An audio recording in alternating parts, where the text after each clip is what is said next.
Hi, everyone. Good evening. I would like to kick off this by a saying, a quote by Rebecca Woodcock. Don't waste a single second. Just move forward as fast as you can and go for it. Rebecca Woodcock. Good evening to all the women founders who are here to um, learn something good today. At Recur Club, we've organized this webinar with an agenda of sharing with you new age financing options for women founders, leaders in startups, and women entrepreneurs who have started, who are going to be starting, or who are already at a scale. And at Recur Club, we plan to help you with understanding of the financing options. A society in which women cannot realize their full potential loses out a lot of significant possibilities for innovation, economic growth, and job creation. There have been a lot of startups and new businesses that have founded in India in the last decade, but majority of them have been by men. And the funding also, majority is procured by men. Recur Club realizes this struggle, realizes this gap, and as the theme of this International Women's Day 2022, we're planning to bridge the gap. And we stand for solidarity in women founders' dreams and ambitions. We would like to begin. Deepti, are you here?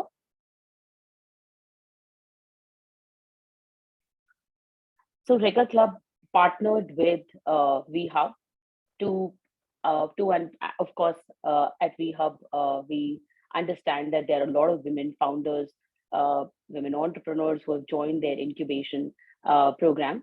So we thought it'll be a good partnership program wherein we can share our our learnings, our expertise, and we also have a fantastic, phenomenal panel of women founders and investors. Um, so looking to get started, I would like to welcome Deepti from VHub. Just trying, are you here? Wanted VHub to actually kick off by sharing uh, their program as part of the first few minutes of the agenda, or maybe we could get started with the second leg. Um, all right. Yeah, probably we can get started, Aditi. Perfect. So for the benefit of the group, let's begin with introduction of landscape of various financing options. And I would like to welcome Abhinav Sherwal, founder of Recur Club. Over to you, Abhinav. Thank you. Great. Well, thanks a lot, everyone. Really glad to be covering this. Is my screen visible? Whenever I screen share, it goes away. You can see the entire screen. Great. So, like, we wanted to talk more about, like, as we see a lot of startups are coming up, and we wanted to talk that how the landscape itself is changing and what are the new alternative and new age financing which is also available to not just women and any kind of founder in current situation. But we also wanted to touch upon a very sensitive topic and essentially the challenges which we all face, right? Specifically women founders. And we just picked out few numbers and these are just facts, right? It's not interpretation. In India, we have around 14% of all startups which are started. They're started by women founders, but only 1.4% of them actually get VC funding. So it's 1.4% of entire VC funding which is going into the ecosystem. Only 1.4 is given to, say, a woman-led company. And this stat is also, like, globally, we also looked at other examples, like in the US, right? And this is still the case, right? Even though they have much more initiatives and much more support for women founders, they still have around just 2x the number of founders which are women. And the funding itself is also just 3% of all the VC funding going to a startups are going to women-led businesses. So this is something, and these are the challenges which we realize, right? That there is, when you talk about unequal representation of women in the VC world.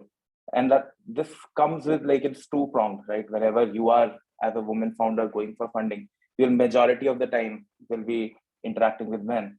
And what is also important is that over the time, because whenever you dilute equity, you have to constantly work with them, right? So it's a VC, when you take capital, it's there for the lifetime of a company, right? And that's why probably there is some work which should be done.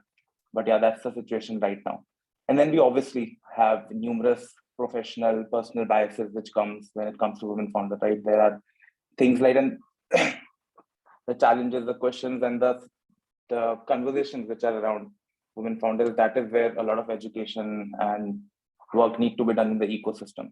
And then definitely limited support, right? It's generally difficult for women founders because as a woman, you have to do a lot of responsibilities, right? And that's the ecosystem. They perceive a woman to be doing a lot of things, and then that's why not fully maybe committed to a startup. And these are the biases, right, which we are all I think you'll understand it better than myself. I'm just have few examples in my life where I have seen these struggles where you have to work like 2x, 4x to get the same representation or same thing. But right, so that's why we picked this topic on this month, where we wanted to talk about that. What are the different options where you can actually break all these challenges and let your work do the talking, right? And that's why before starting, we wanted to cover on what are the different alternatives whenever you are starting up and you are building your company. What are the different capital sources you can tap onto, right? And specifically at which stage of your company you should essentially go for which type of capital source. So they're essentially we have kept it very simple. So there are technically two phases. One, let's call it an installation period. That is a time where you're actually building your product or your service or your brand, right? And this is more like pre-launch, product market fit, where you are just experimenting, gathering the team, getting ready to go to market. That is what we call, say, installation period. So when you're actually doing this research and getting your company started, the best way to raise your capital for your company is obviously if you can bootstrap, well and good, but definitely look for friends and family, because you don't need a lot of capital to just do an MVP or just a quick launch of your product, and be it in any domain, right? There are definitely accelerators, incubators, which are great fit at this time, who mentor you during this period, reduce your time to market, and definitely VCs are an option. But again, as we discussed, that there are certain challenges and it's very restrictive to get VC capital at early stage, but still like a possibility. And now what we specifically wanted to talk about was, once you have gone to market, right? Post your PMF, post your revenue have been started coming from customers. That is a time where essentially now we have a lot of new alternatives. Because traditionally you see in India and abroad, like startups essentially have just one way of raising capital, that is just diluting equity. So VC is always an option. But today we wanted to talk about what are the non-dilutive ways where you can raise capital more like yourself, right? It's like a do-it-yourself kind of funding, where your business and your data do the talking, and you can raise capital based on metrics, right? No biases, no prejudice, no interaction with anyone. So that is the stage where you are probably post-market, post-launch, you can essentially explore. And I wanted to cover a few of these examples to give you more insights on how these non-dilutive financing options work and for who this is a right fit. Great. So to talk about these multiple financing options, essentially we all know equity financing, right? That's VC capital, diluted. So essentially, if you see VC capital is obviously it's available at any stage, but the availability is limited, right? And what most people don't realize that equity essentially takes a lot of time, because the process starts where you essentially prepare your pitch deck, you are pitching to a lot of people, and then once you get the offer or term sheet, then again it takes 3 months of doing due diligence and the money to actually hit the bank. So even though all the news which we see of people raising capital, it's like a 3 to 6 month process, and it takes a lot of founder bandwidth out of the business to actually go like and raise capital. And obviously, to talk about funding amount, it depends on how you are valued and how you are essentially how much you are diluting. That will depend on the funding you will get, and obviously, cost is very high. And when we talk about cost, it is essentially, it's not free money, right? And that's most people think that, okay, we have received VC, now we can spend it all, right? Because as you grow and as your company becomes more valuable, equity is the most expensive or the most precious thing. Because think of it like Zomato, right? They did a IPO for like $6-7 billion, and then the founder only had like less than 5%, right? Deepinder.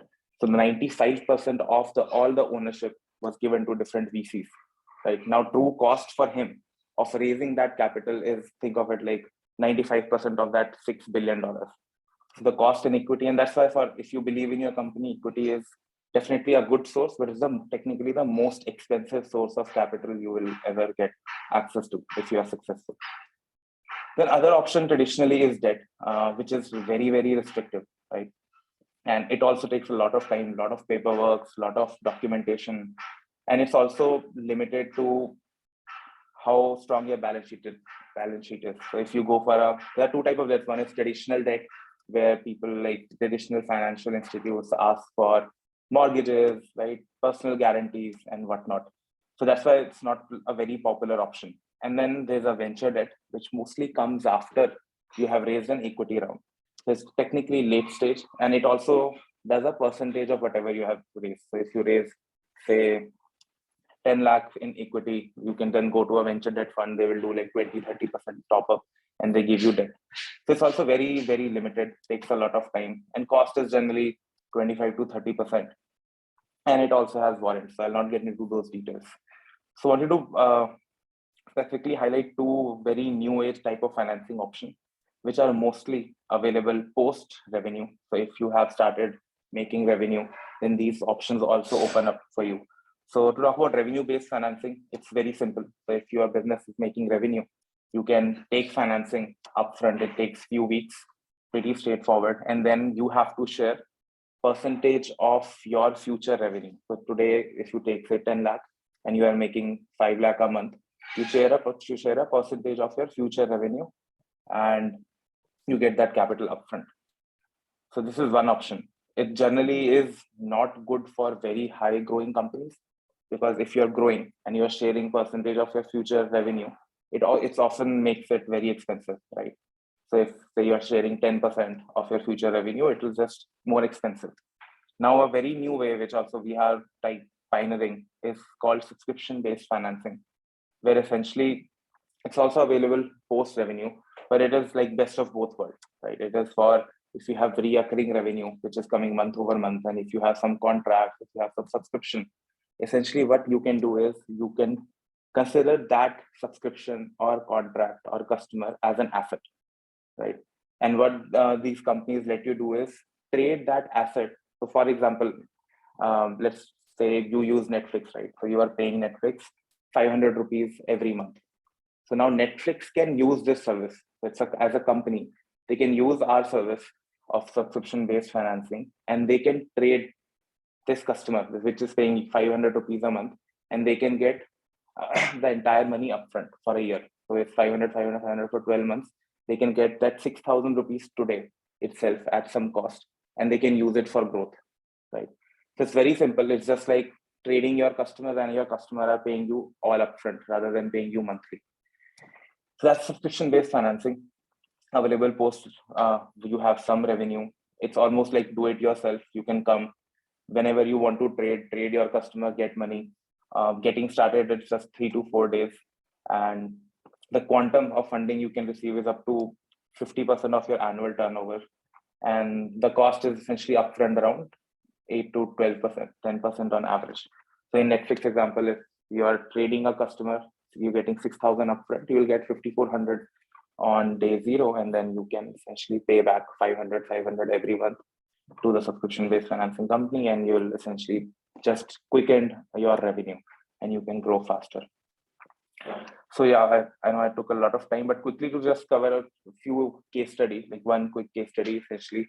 So it's an actual company which we were working with, and they came to us, they were growing, they were doing more like 75K US ARR. And within 6 months, they were able to rapidly raise capital quickly with us.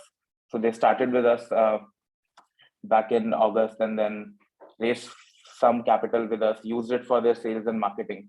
grow their top line. And then within 2 months, they were able to again, they got more customers and they were able to again trade more customers. And that's how they were able to do it themselves, right? And they were able to invest more in their capital expenditure and their marketing to grow their top line. And within 6 months, they grew from 75K to 3.5K ARR. That was fantastic, right? Another company which we were working with essentially was looking to go for dilution, and they had an offer for equity when they came to us, and they were getting a $5 million US kind of a value, and they were about to raise 8 million, so around 6 crore or something for 15% dilution.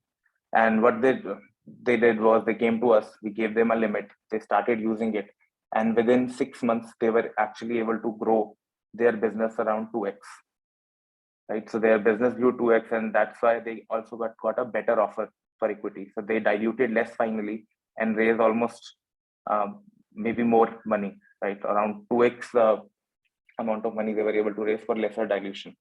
So that was also a great example where the founder were able to come to the platform, just use it whenever they wanted capital, traded their customers, got capital, invested that into their growth and increased their valuation, right? And they were able to dilute at a much higher valuation. So that's how people are using these new age kind of financing options, which is no interaction with a lot of people. You just come, onboard yourself, get a capital line and use it whenever you want, right? It's completely flexible.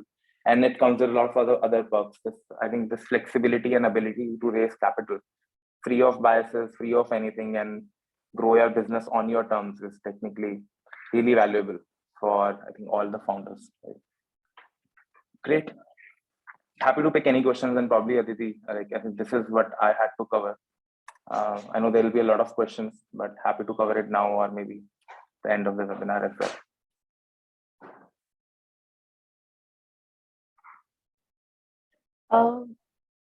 I think we'll take the questions in the last section, which is the Q&A.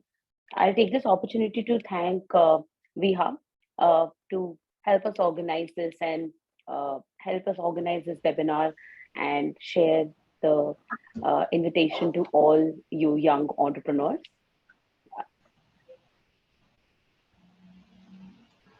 Moving to the second leg, we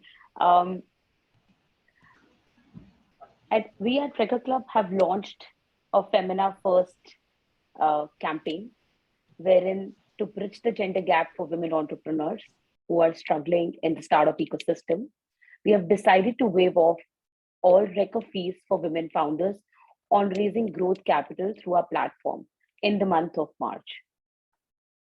So join us, join the club, and if you need details, get in touch with us. We will understand your business and help and support.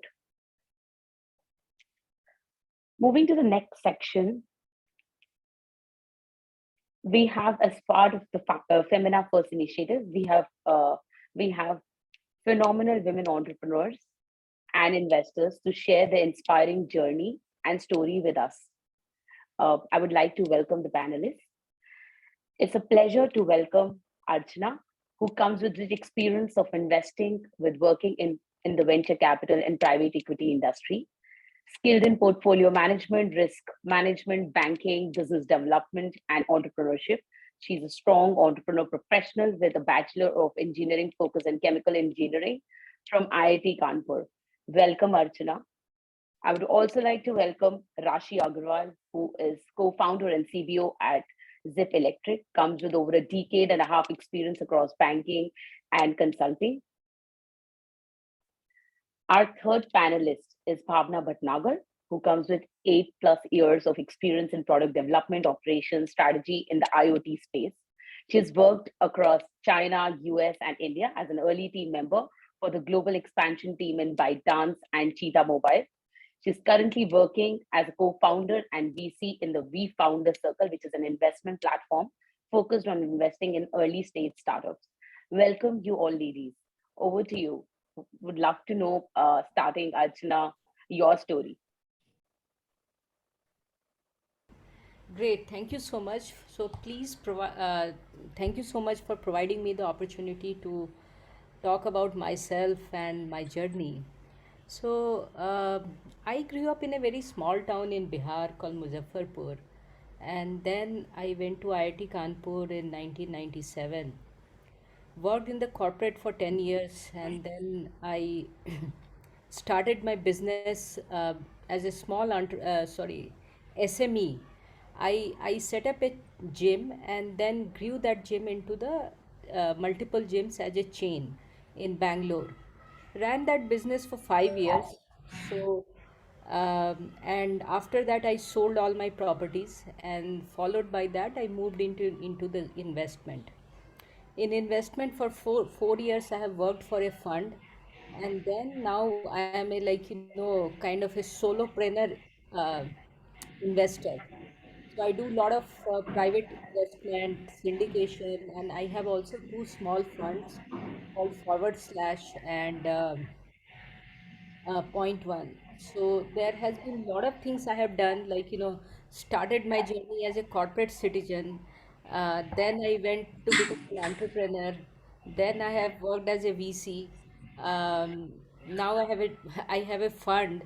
So yeah, so that's what I have been doing so far, and I think next couple of years I definitely intend to join politics. So this is my journey so far. This is so exciting, Archana. I was waiting for this leg of our webinar, but this is so exciting. And while you were sharing your story, it kept getting better by the minute.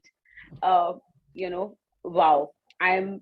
Um, I think we're truly fortunate to have you with us. And if there are 2 cents for the ladies here to learn from, she's an investor. All right, women. So I don't think when we were starting up, we had investors talk to us or get an opportunity. So very excited to have you, and thank you. Thank you. Thank you for joining us. Um, Rashi, looking forward to have this chat with you. Please share with us what made you quit from an 8-year-long successful career at S&P Capital IQ and start Let's Flaunt. And we're even more inquisitive to understand the reason for another startup, which is Zip Electric, in a super niche space. For the ones who don't know, Zip Electric is a sustainable and affordable last mile delivery company through the electric mobility infra, which is tech and IoT enabled. Fantastic as an idea. Over to you. Thank you, Aditi, very much. And wow, Archana, your introduction was amazing. It really inspires us. And we really look forward to, know you more. I look forward to know you more, Okay, in by the the way, I'm future. also invested in Jeep Electric. So, um, we had invested in your last round. So, probably. Wow, wow, that's so amazing. That's Same here, by the way. We found a circle is also invested in Zip Electric. yes, So yes, yes, yes, Oh, yes. lovely.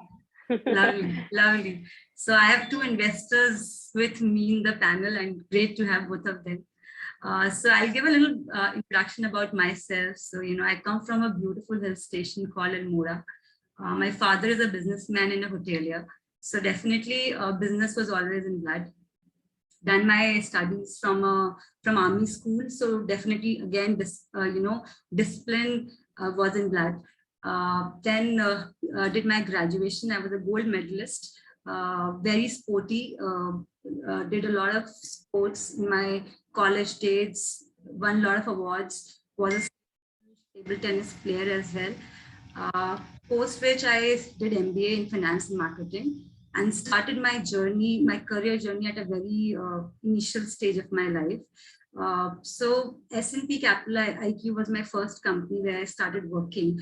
Worked there for 7-8 years, but that satisfaction of what I was doing was never there. I always wanted, as I mentioned, that I had a business kira always in my heart, so I always wanted to do something in my life which is beyond what I was doing.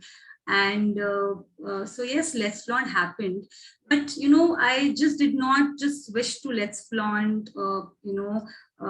one fine day. It was a process, I would say. While I was doing my job, I was really exploring opportunities. I was working 16 hours a day. I created a base for, Let's Flaunt before, quitting my job entirely. I worked for almost a year, creating that business, that leg for myself. Because see, I believe that entrepreneurship is a very lonely journey, and there are a lot of ups and downs on your way. And sometimes it can be very demotivating if you just, out of passion leave what you're doing and just, jump into what you want.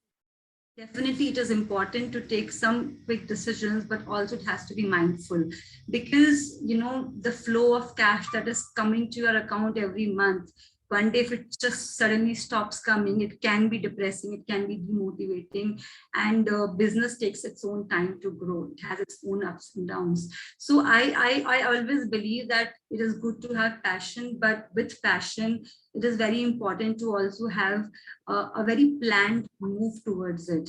And yes, you have to maybe, give up your weekends, your hours of rest, to yourself, to your business, to your passion. And once you have some background around it, once you create some base around it, then is the time when you should switch to your business. And that's how, while working with S&P Capital IQ for 8 years, I gradually moved to Let's Flaunt, which was by that time was at a position wherein I was comfortable. I knew that I had to just scale it, and I was getting a good recurring money from my business. So that's how it started. Just 2 minutes.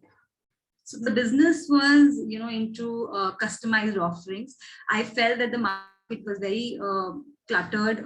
There was no formal player for business. So I had some good 50 freelancer designers for this business. I started it from scratch. From the idea was that being it t-shirts or posters or wall clocks or slippers, everything should be customized and designed as per the customer's need, which is again a very cluttered market. So that was the idea which excited me, and I started Let's Flaunt.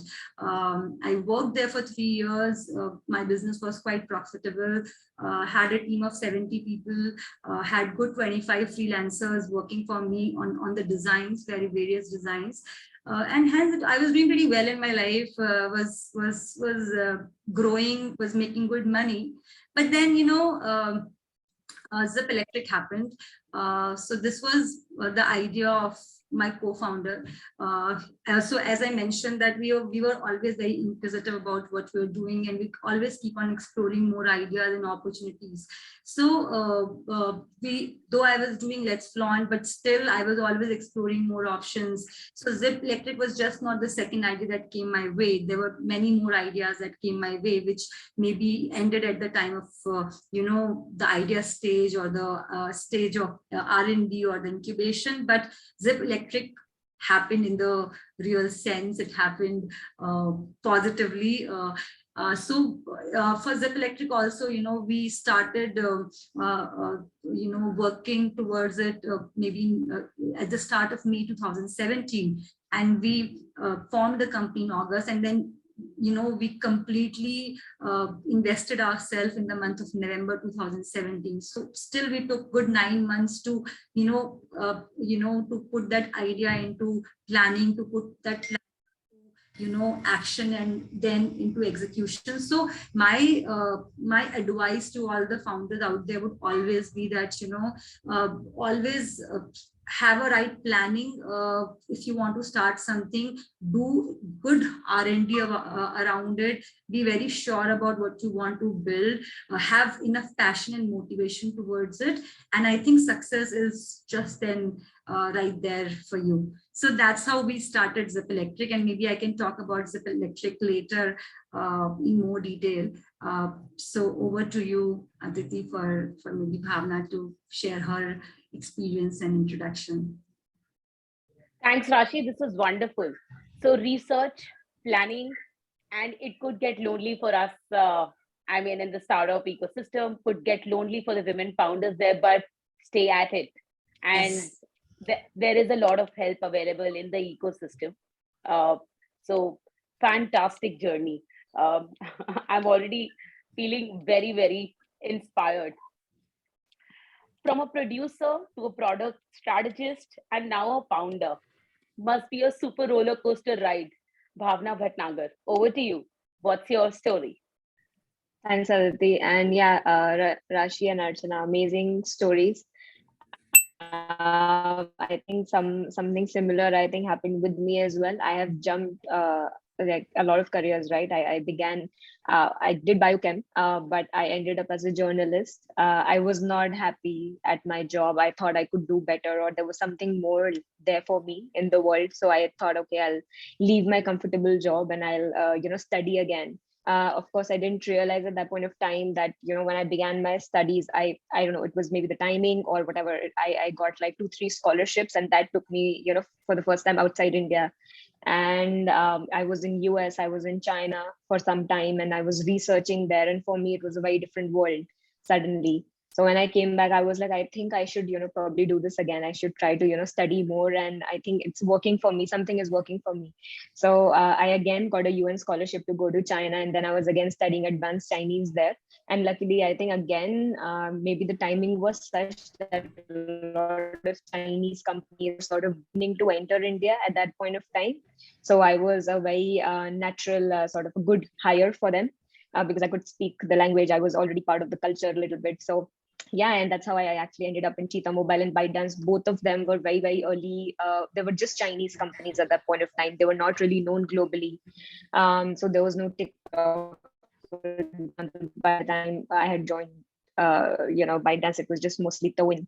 And yeah, I mean, and from there I saw, what a Chinese startup, for example, works, right? Like the aggression or the focus that they have to build products for for audience which is not really at home, right? Like, I mean, building something for another country is a different task altogether. But yeah, we managed to do that, and scaled it to millions and millions of users, not just in India but also in US. So that was a very interesting experience while I was in China, and I spent like around 6 years there. I by nature, I was very extrovert. I wanted to sort of meet more people, so I started a community with my co-director there, and it was called Startup Grind. So it's a global community, and you can sort of open chapters all across the cities. So I was running that community for 2.5 years, and that is how a lot of my exposure happened to the startup ecosystem, and not just Indian startup ecosystem or Chinese startup ecosystem, but also internationally, because Beijing was like, it's a very, very international city. So yeah, and that's how actually I met a lot of Indian entrepreneurs, because they were coming to China to raise funds, and I was the only Indian who was actually active in the ecosystem. So a lot of unicorn founders today, they were in China 3-4 years ago looking for funds from the Chinese giants. And I got I got introduced to them, and I sort of understood what is happening in India, what's wrong with the financing part, at least the venture capital, right? Like, why do they have to come to China, for example, right? It was a mystery to me. But yeah, I slowly understood the problems, or the problems on the capital side, the problems on, let's say, the founder side. And yeah, I mean, when I decided to actually leave the country and make another move, I had several offers in hand. Like, some people wanted me to, come and join with them to be a founder of their ventures, but I was not very sure. But yeah, I mean, I was into community building. I've done that like from scratch. I've done that for products. I have done that just for, a very a specific cause. So when the concept of V Founder Circle was floated to be by my co-founder, it seemed like something that I could do. And I didn't realize at that point of time how deep we would be going into investing. Like, now, of course, we have invested almost in 40 companies, right? And we didn't really have a target at that point of time. But yeah, as things progress, we had our own learning curve, and we are, I think by at the beginning of this year, we were ranked the second most active network in India. And we plan to keep investing aggressively as last year. So for me, I think if there is one thing that has really, really worked for me in my career, that is just to follow your instincts and be bold. Don't be scared to make tough decisions. So yeah, I mean, that's from my side. Wow, this is uh, this is super super amazing to note. I remember traveling to China and Hong Kong for business, and it's super competitive. It got overwhelming for me. The trade missions there, but you also established, not just you were there, but you also established a network there, which sounds phenomenal. So I'll hold on to this, and I would love to know more about community-led growth from you, because we ourselves believe very strongly in that. I would like to go back to Archana and uh, ask her, what are the three criterias, if you were, I'm sure you have many as an investor while you are investing in so many startups and entrepreneurs, what are the three top things that you look at for the benefit of entrepreneurs uh, in the house? What are the three top criterias you look at while you decide to invest? Sure. So I invest in a very early stage, right? At that stage, the company's numbers are not there, right? So you invest on the idea and the founders. So obviously, for me, founder is the number one criteria to invest in a company. I have to see the things which I look for in a founder, that what kind of journey they have done to basically identify the problem, and in general, a lot of founders come and say that, my wife has given me 2 years, and if I make the company, then it's okay. Otherwise, company is not, I mean, I'll go back to job, right? So that is absolutely a red flag. So I have to see, the founder's mind is in the right place. They are a hustler, and they have a, huge desire to be successful in whatever they are doing. So these are some of the things which I look for, in a very subjective way. And the second thing which I look for is the category creators. In the objectivity, when the deal objectivity comes, then I look for, the category creator. What it means, that is there any, see, you have to understand, when Abhinav was explaining about Reoccur, that it is a financing option for the uh, entrepreneur, right? So there are a lot of financing options are available for entrepreneur, and one of that is VC, right? So what VCs look for, VCs always look for a new type of company. They don't invest in the whatever is the cookie cutter. So, for me, it's very important to invest in a category creator who are building something new type of business, right? Which doesn't exist, or maybe it exists, but they are bringing something very different, that they can override the existing products which is there in the market, right? So to give you an example, Swiggy is a food delivery company. Before Swiggy, it was not like people were not doing the food delivery.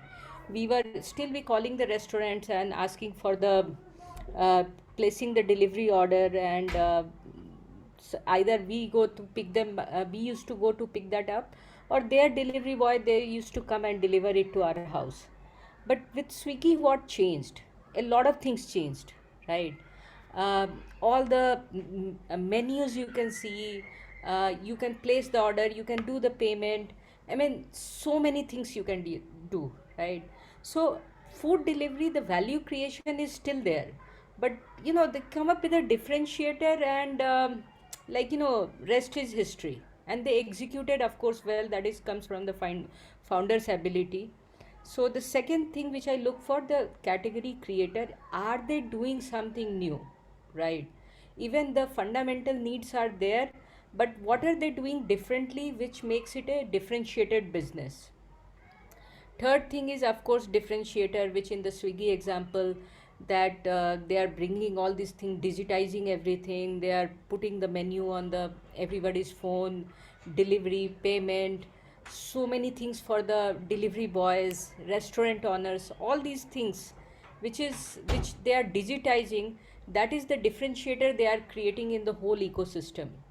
And then, of course, market size and scalability. These are the 4 5 things which I look for in the founder and the company, before taking an investment decision. And by the way, I take my decisions very fast. So I mean, if I have to invest, most of the time I invest on the first call. I don't take much time for that. But since I have been doing so much investment, I have a portfolio of more than 125 companies. So things Wow. become very intuitive for me now. So yeah, that's how I make the investment decisions. Fantastic. Thank you. Thanks, Archana.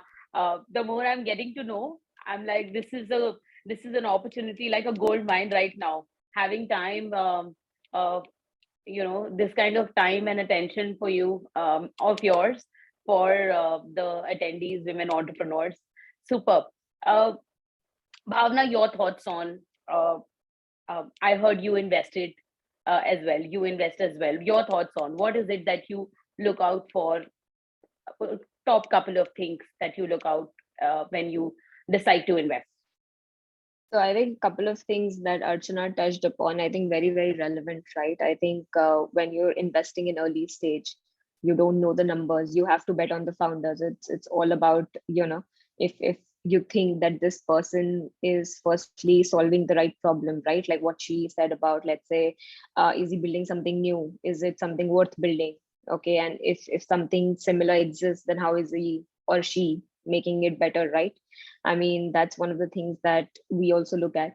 I think one trait that is very, very important for me, I mean, besides the passion, right? Like how much can a person learn, right? Their growth journey. I see a lot of founders, they come with a very fixed set of fixed mindset, right? Like they think that what they're doing is better, or what they've researched so far is right? I think what I and my co-founders look at when we are making our investment decision is that if we try to teach this person, if we give advice, how receptible will this person be? Would they understand where we are coming from?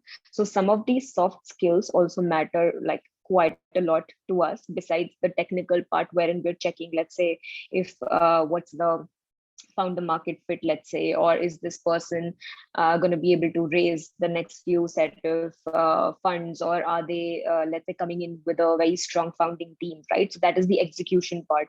But some of the soft skills that I mentioned, right, like are they good in, let's say, communication, right? Can we work on this person?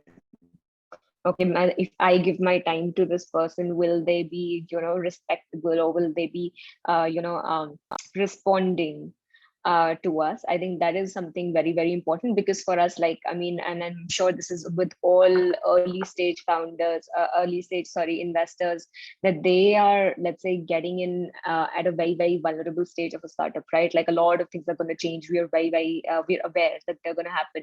So I just, want to make sure that this is the person I want to take the journey with. Yeah. Super. And while we were preparing for this webinar, having a discussion and making it more fruitful yesterday, all these women panelists have actually also offered to for mentee opportunities. So if in the audience, women entrepreneurs would like to, take mentorship from any of the founders, investors, you're welcome. You can write to us, and if there is, if there is a relation there in terms of their expertise and what you're looking for, we'll also be happy to connect. Recur Club. Archana, you spoke of category creator, and that's where Recur Club, comes, and that's how we launched a year ago. While thanks, you're also an investor at Recur Club. I want to understand, Rashi, from you, because I think this is your idea also, is super niche category creator. What were the challenges that you faced when you were raising funds, because this was super niche? Sorry, you're on mute, Rashi. So Aditi, I think it's a journey, and you have to be at it. You have to keep on talking to a lot of investors, and some some investors will like your idea, some investors won't like your idea. It's more about how passionate you are towards what you are doing. And if it reaches out to the investor, I think that's where you crack the deal. See, when I was talking about, while I was giving my introduction, I did mention that I moved from Let's Flaunt to Zip Electric. And the main reason was that, while I was doing Let's Flaunt, I was very comfortable doing it. I was making good money. Why I moved towards Zip Electric? Because I felt that there was a lot of social impact that I can really bring through Zip Electric, which was not there in Let's Flaunt. Also, there was a saturation point. It was a very crowded space. While Zip Electric was a niche area where I knew that, if I get into it and if I can make it a success, it can really create a huge difference in the country. It can bring that social impact, which I always wanted to, somewhere do for my country and for, because that's something that excites me, that motivates me. So I think it's very Wow. I think we are two co-founders, and it's all about how you connect with the investor and how you're able to, you have to be a very good teller is what I believe, being a founder. Because if your story reaches to the investor and if they understand what you believe in and what motivates you and what you're passionate about, I think it's all about that understanding between the two, and you can get it. So that's how I believe. So it's a very, there's no right or wrong way to go about it. It's just how it happens with you. So that's what I feel. Super. Very interesting to note. Storyteller. So another takeaway point for all the entrepreneurs in the house: get your story right, firm it up, make it crisp, and be ready to tell. Yeah, and it should come as a passion from within. It should not look like that you just want to do it because it's a rage in the market. It's something that everybody is doing and that's why you're doing. But you should be really motivated and passionate about what you're doing, and that is what is going to make a difference in your story versus somebody else's. Absolutely. Yes. Very insightful. Thanks, Rashi. Bhavna, coming back to you, holding that trail of conversation on global community building the idea through, the ecosystem. You owned one, built one in China, and right now as well. What are your thoughts on community led growth for a business? And please share with us how women founders can really tap into the global community. See, the community based models are very interesting to me just because I'm also very familiar with them.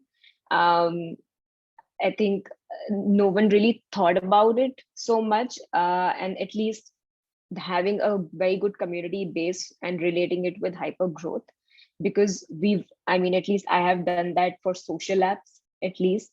So that was something that I was very, very confident about, that if you are a founder, right, this comes down to the point that Rashi also mentioned, that you have to be a very good storyteller, right? Because people ultimately connect to you as a human, right?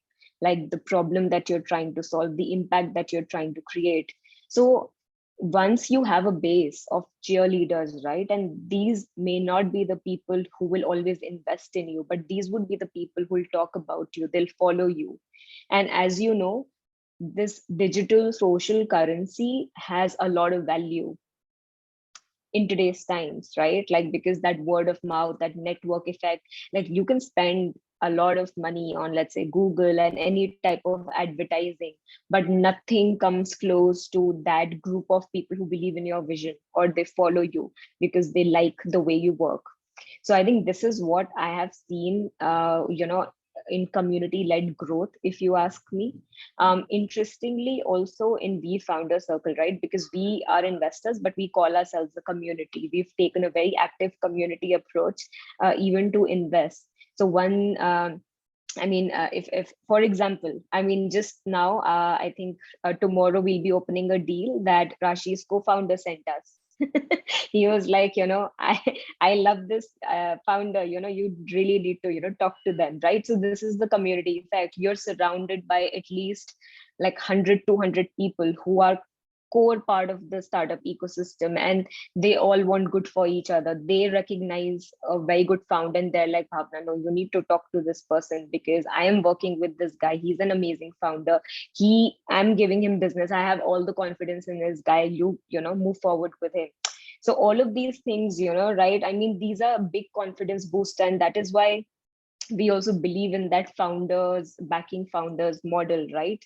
It's like people who already know what are the problems that can come in the business. They've seen that world. It's not just people who have big pockets. These are also group of those people who know how to build businesses, and when they give their mandate, to, let's say, funding a certain type of person or certain type of founder, certain type of business, then okay, you're on the right track, right? Because when a company is really young, besides the money part, they need this base of cheerleaders also, who will invest in them, who will guide them, who will do the follow-on rounds later on, of course, as the investors. But more importantly, they will connect them to the people. They believe in your mission. So this is what I have seen that has worked really well in so many other industries. It has worked really well for what we're doing now as we fund a circle, and it has worked really well for our portfolio companies as well. So yeah, I mean, so for example, like we invest very, very actively with, Zip Electric, and we follow their journey.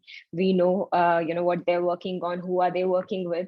So, that just helps us, right? I mean, it's a great community bonding feeling. So I mean, that's a model that has really worked for us. So my point is, try to talk about your work more and more, right? Like, try to build a base of, let's say, those people who understand what you're doing. It could be a family and friends in the beginning, but later on, use social media. And I'm saying that, like, I mean, I myself, I'm not the most active person on social media, but if you're a founder, right, who's building something for the public, for the masses, right? I see a lot of these founders experimenting or throwing ideas out there on social media and trying to get a reaction out of people. I think those are incredible ways. Like, leverage as much of these new age tools as you can, and try to get like faster feedback, and build on that. So I think that's something that I think is very, very efficient. I think this always existed because startup system has been super creative, but it wasn't this organized. So with We Found a Circle, I think while you're trying to organize this, I think this is a fantastic platform because then we'll know where to go and how to do this in an organized way. And also, when a founder invests in the other, I think it's a harder sell, you know, to a founder because they understand, they're on ground, they're getting their hands dirty, they know what it is. Uh, Instead of getting institutional investors on board, but they also become our brand evangelists, and which helps us strongly to at least for our go-to-market plan. So another way we work is, let's say a company comes to us, right? And I think that they're not at a stage where I can fund them. So I'll connect them to people in my network who can at least give them business. So they will survive, like they don't have to suffer because they don't have the funds, right? So they will be, I mean, they'll have some time to prepare themselves. So yeah, I mean, that's the beauty, at least, of the community focused investing that we do. I think there are several ways in which you can help a company, not just by purely investing. Yeah. Super. The conversation is, I feel, is just getting started, but we do have a hard stop on time. So just wanted to welcome questions and open the floor to questions. If you have questions, would you please drop them in the chat box? I'll be taking questions from the chat box from now on. Hello, everyone.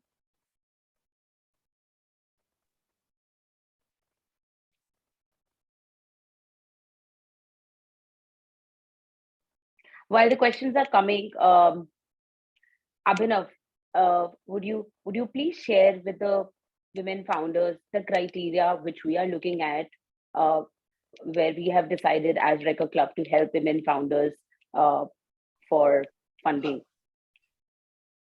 Sure. Right now, specifically, like when we are working in the initiatives, what we have done is, even though we work with a higher limit and a different stage of startups, but we are okay to explore and in whatever way we can help.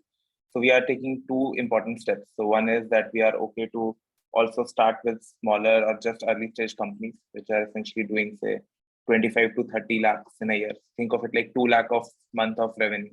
That's pretty, this is the bare minimum start, because we need some revenue to get started to upfront that revenue to you guys. And then what we are also doing is we are waiving off all Recur fees for all women founders, right? So we'll not make any money.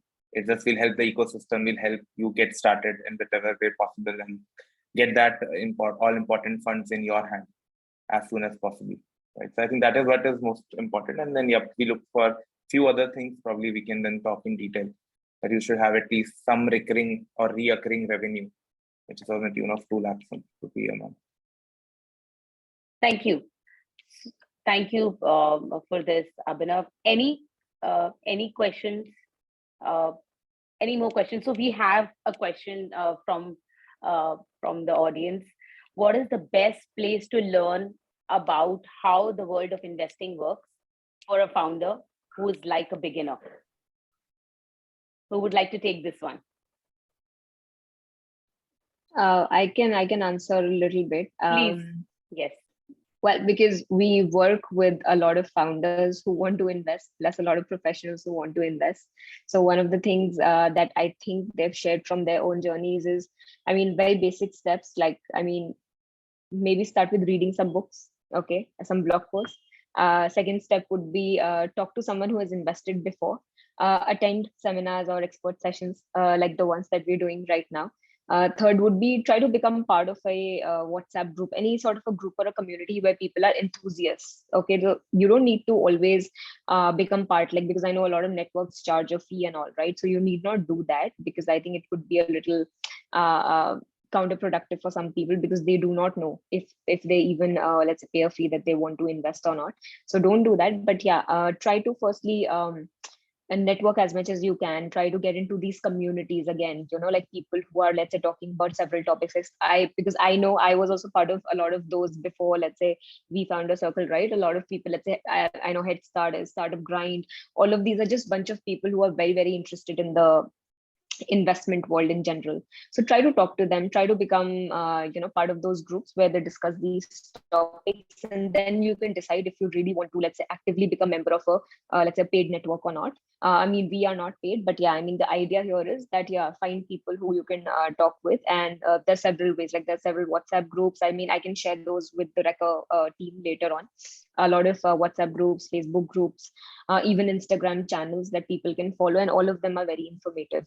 Yeah, and a lot of even YouTube, for that matter, a lot of resources there as well. A lot of investors, Twitter, for example, a lot of new age investors and VCs and angel investors who are sort of just trying on different modes of investing in US and in India.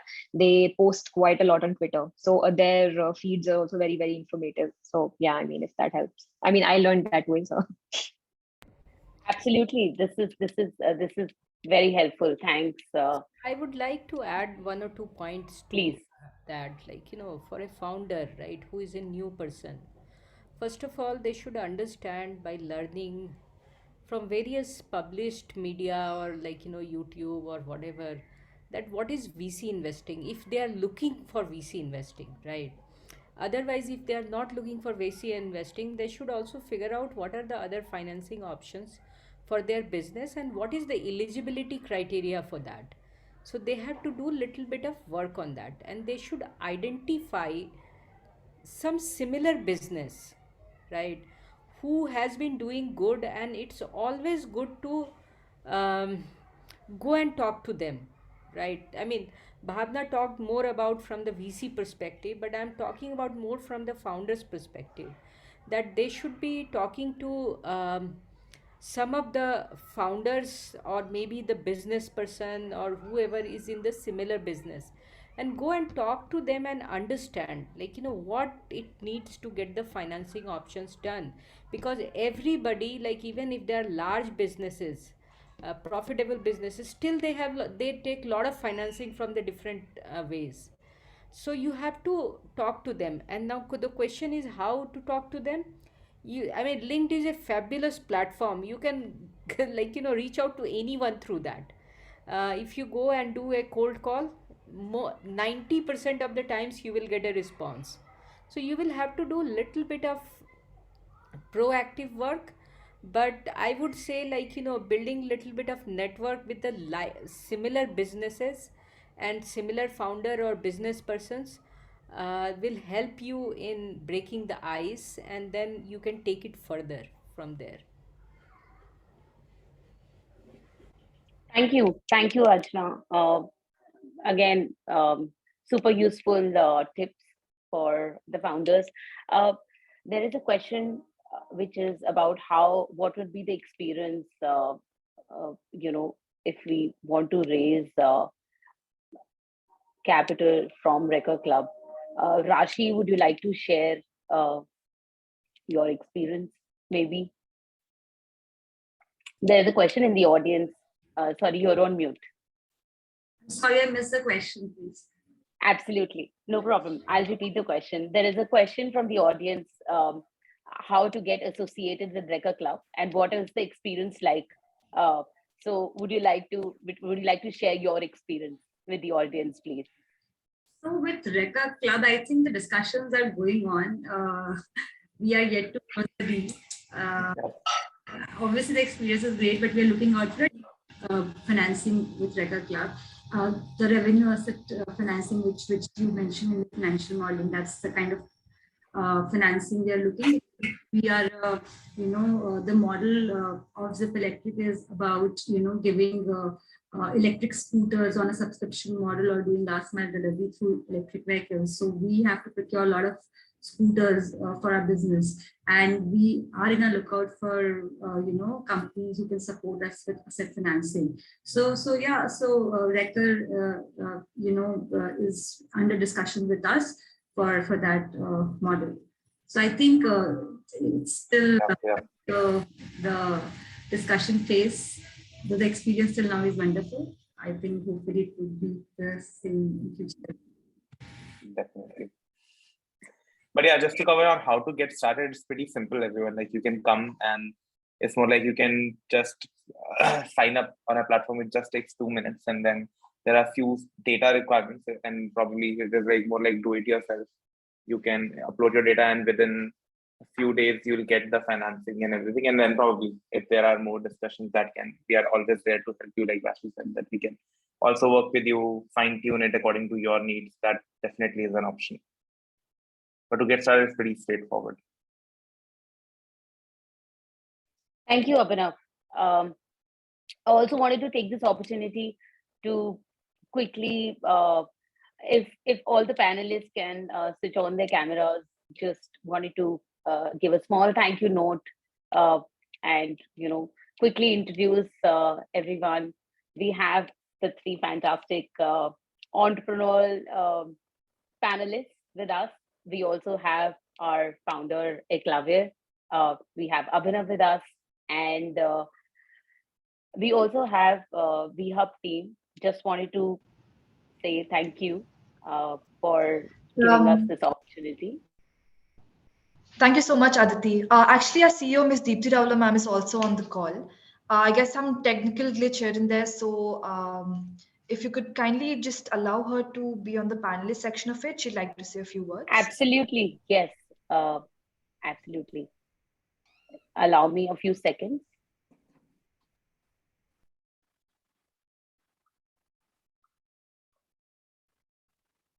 Yes, I think Mrs. Deepti, she's live. Thank you, Arshad. Over to you, Deepti. Welcome.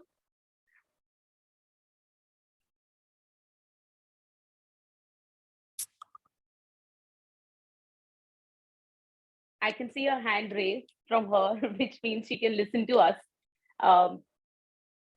Deepti is the CEO of VHub. Of course, the people in the VHub incubators, of course, know her. I have a long standing professional relationship. Uh, when I was working with the Australian High Commission, we partnered with VHub and done some fantastic work for the startup ecosystem. Super entrepreneurial. Um, Looking forward to have this chat with her. Can you listen to us, Deepti?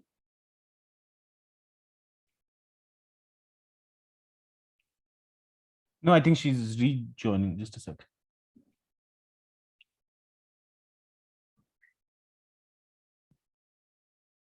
Perfect.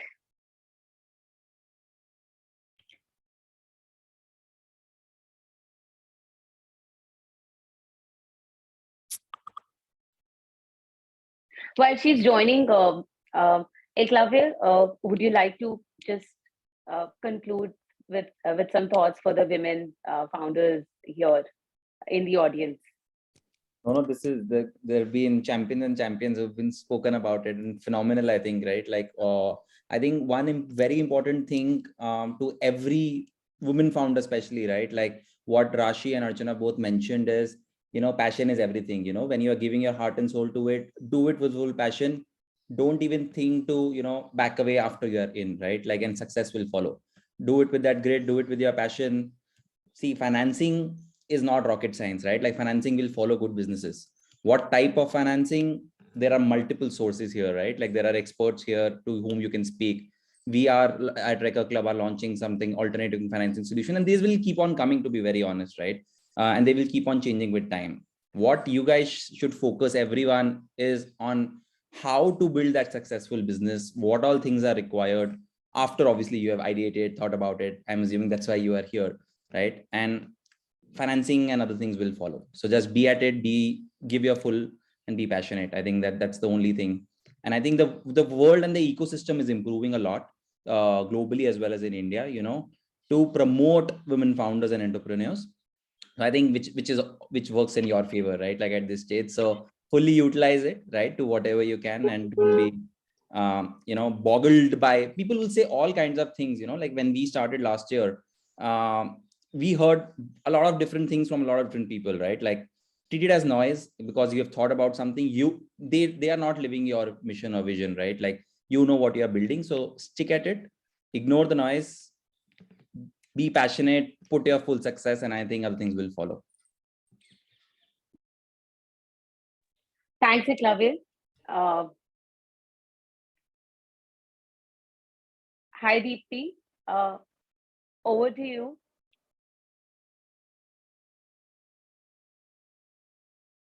Hi, Deepti. Can you hear us? Hi, Diti, you're on mute. I think there's still a technical glitch. Hey, Deepti, can you hear us? We can't hear you.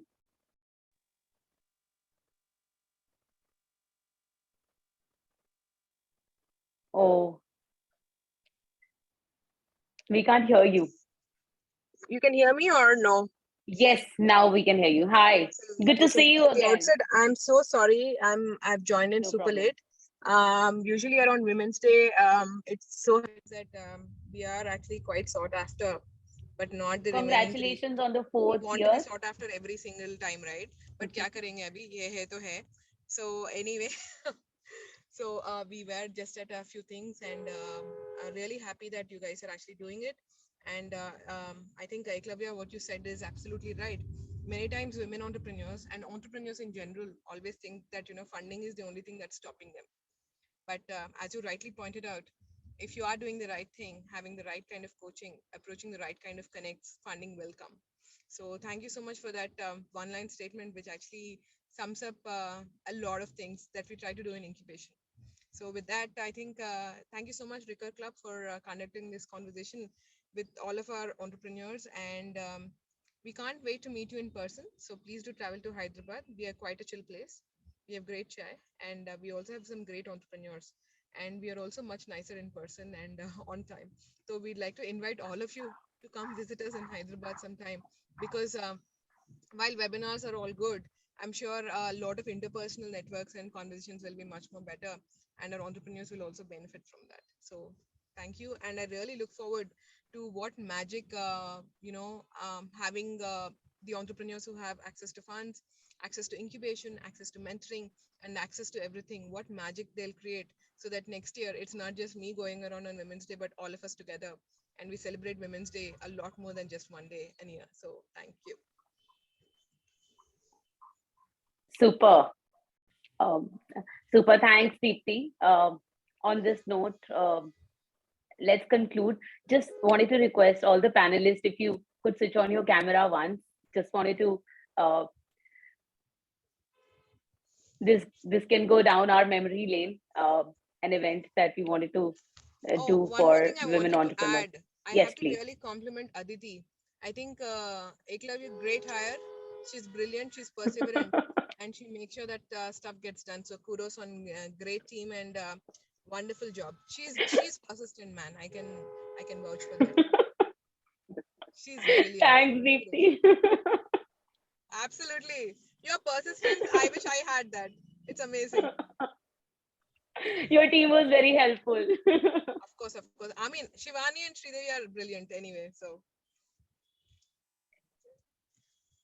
Will you just keep your camera on? Just wanted to click one picture. Harshil, could you also switch on your camera once? Just wanted to, for memory's sake, all of us, one picture, please. I can't see Eklavya and Abhinav. Perfect. So who's clicking? Already. Yeah. Shivani, Sridevi, are you guys on? You can take your masks off, guys. You talk to each other, have lunch together. What is this?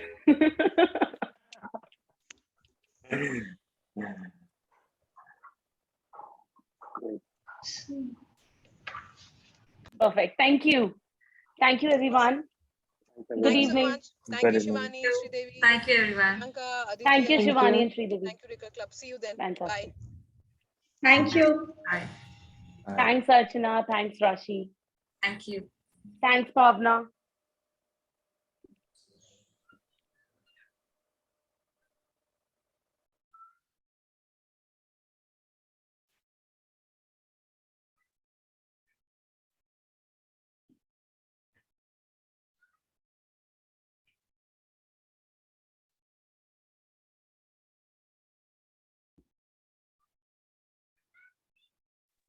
Thanks, everyone, for joining us.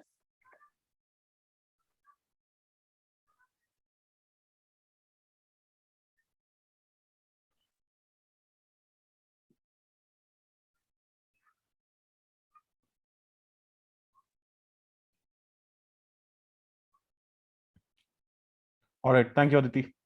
I'll end the webinar.